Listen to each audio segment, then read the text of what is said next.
You know you're standing on a cliff?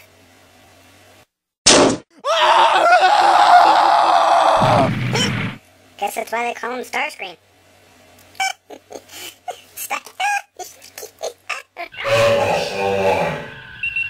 Begin transmission.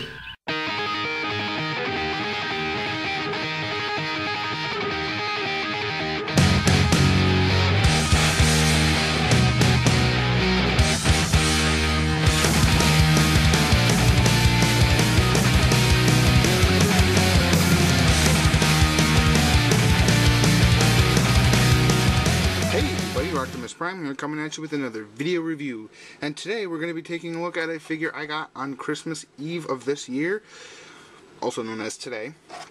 We're going to be taking a look at Transformers Prime First Edition Starscream. So here he is in the package, and he's all very nice inside this bubblage.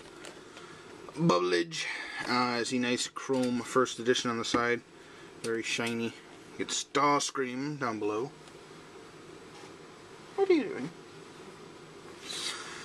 And you see a nice picture of Starscream up top. He's all, Decepticons sort of thing. Got a nice Decepticon logos on top, as he is a Decepticon. Flip it around here on the back, you get the obligatory product shot. Other figures you can get, Jet Fighter mode. Watch Transformers Prime on the hub. And if that wasn't enough, you have reiteration here. Yeah. So, includes display stand, which is right there. It's a blue cardboard rock. I think I actually threw my other one out. This is the first edition series number 3 Starscream. That's all I can really say about the packaging. Let's get him open and see how cool he actually is. And when you open up the packaging, you do get your blue cardboard rock with a Decepticon and an Autobot logo. It just says Transformers Prime. And you can stand your figures on it. Sorry, but yeah, it's a blue cardboard rock. I will admit to you guys that that packaging video was, or that packaging portion was done on Christmas Day. It is now New Year's Eve, and I have finally decided to do the vehicle / robot form. I've done 12 takes of this, and I've always gotten interrupted by something. Same with the Jazz video that I never actually published. Anyway, take 2 of today. Here is Starscream in his vehicle mode. I really dig the way that this looks. It's got this air intake here, which kind of detracts from the rest of the vehicle form, but it's not movie Starscream bad. It's, you know, it's a Starscream. The legs are going to be the undercarriage. You know, that's kind of expected. The one weird thing is, he does have these missile pods that are this weird rubber, and same way with his eventual knee spikes and nose cone. And although the nose cone we have come to expect plastic or rubber nose cones, he does have a little landing gear. They are molded in. They don't actually roll or anything. They just kind of there. But for a size comparison, here is Starscream, and here is Deluxe B. Yeah, Starscream is kind of small. Here is Wheeljack. As you can see, Wheeljack and Bumblebee are kind of the same size. You'll line them up wheel wells, Wheeljack is bigger. So, Starscream is longer than Wheeljack. And, oops. For one final comparison, if I can get him transformed right, there we go. We have the first edition Cliff Jumper, and he's about the same length as Starscream. So, this being my second first edition I ever got, I am impressed with the first edition figures. Now, moving those to the back for a moment. There we go. We'll get on to Starscream's transformation. So, first what you want to do, come back here and unpeg the legs. They just peg into that little slot there, that little peg there on the inside. Just peg them and bring them down, and here you have your Gurplane mode. Okay.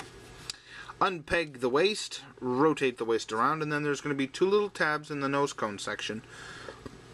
excuse me, that tab in up here. I want to swivel, and come on. Come on! With the greatest of ease. With the greatest of ease. Get it tabbed in. Whew. Yay!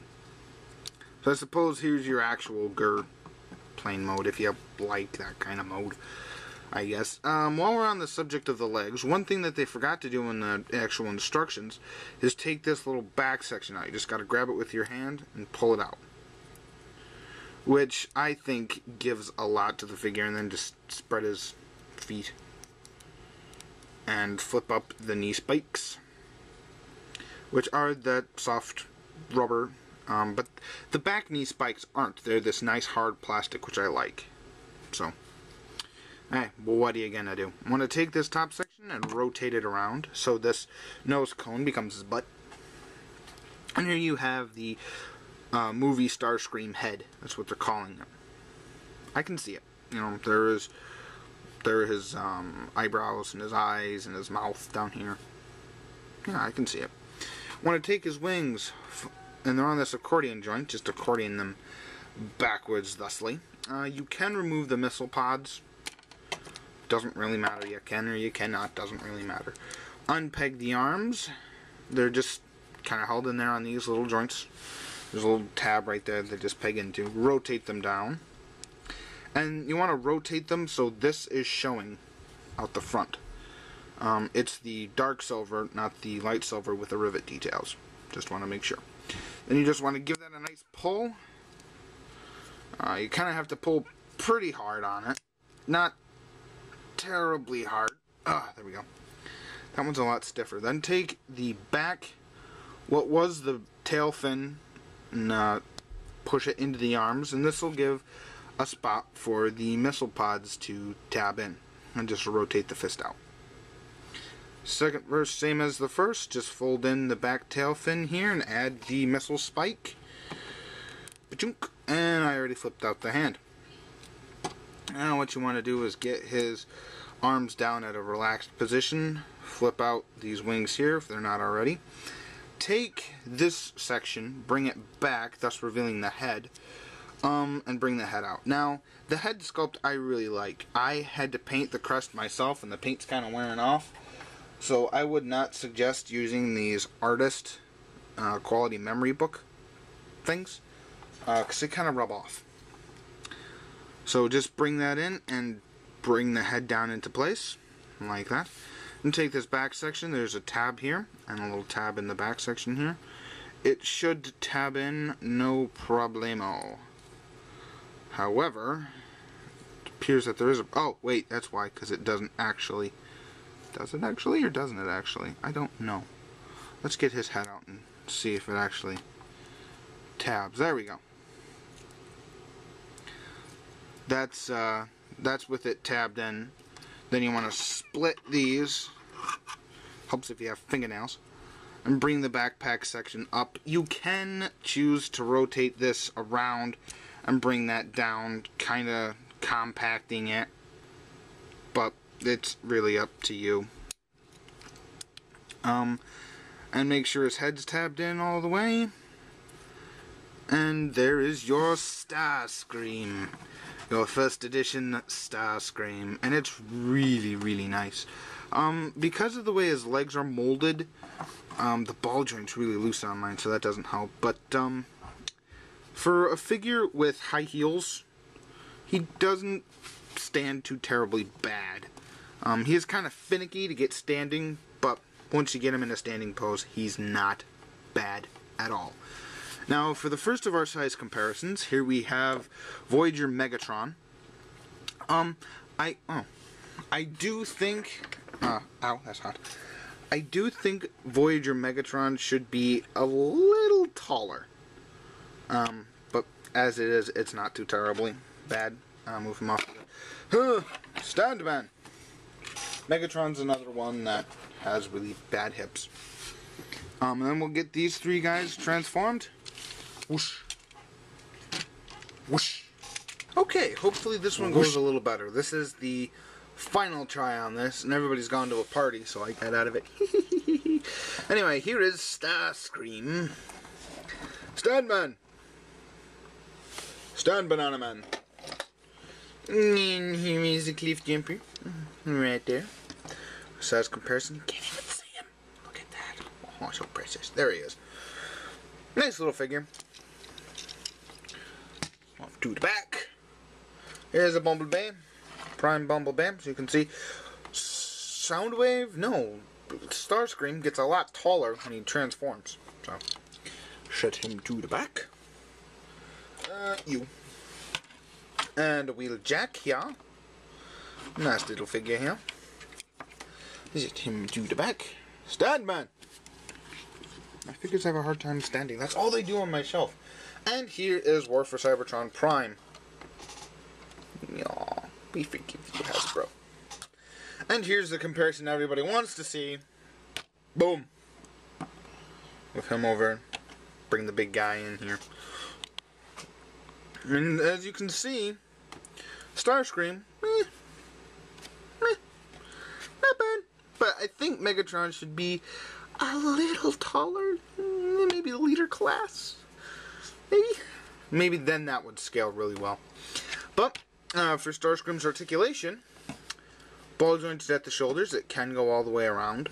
It does get hindered a little bit on the shoulders because of the wings, but hey, what are you going to do? Head is on a ball joint, although I'm being very careful with mine as I painted my crest. Don't want to touch it.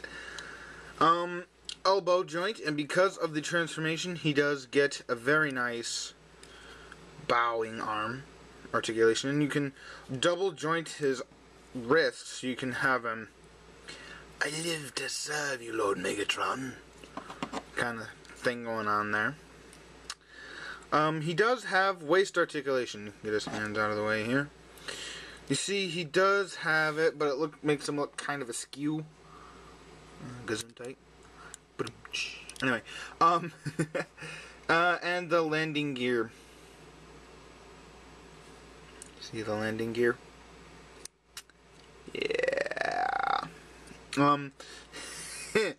Okay, Starscream. His hips are on a ball joint, so you get a nice range of motion. And they also swivel, but I find that the more I try to swivel them, the more I'm just turning them on the ball joint. So, hollow legs, but hey. And he does have a really nice knee joint and really nice leg joint. Kind of looks like he's, you know, like, whoa!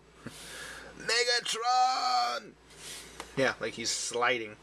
Like, can't stop! You know, kind of thing. So, and bring him down. Final thoughts on Starscream. I wish these were a bit more secure. Just because I think these, when I'll be messing with them, like playing, or not really playing, but like posing him, and then all of a sudden I'll be like, oh, son of a biscuit, and then I'll push it back up, and it's really kind of annoying. But, anyway, I guess that's all there is to say on Starscream. So, this has been Optimus Prime. I hope you have a great day, great night, whenever you're watching this. Take care.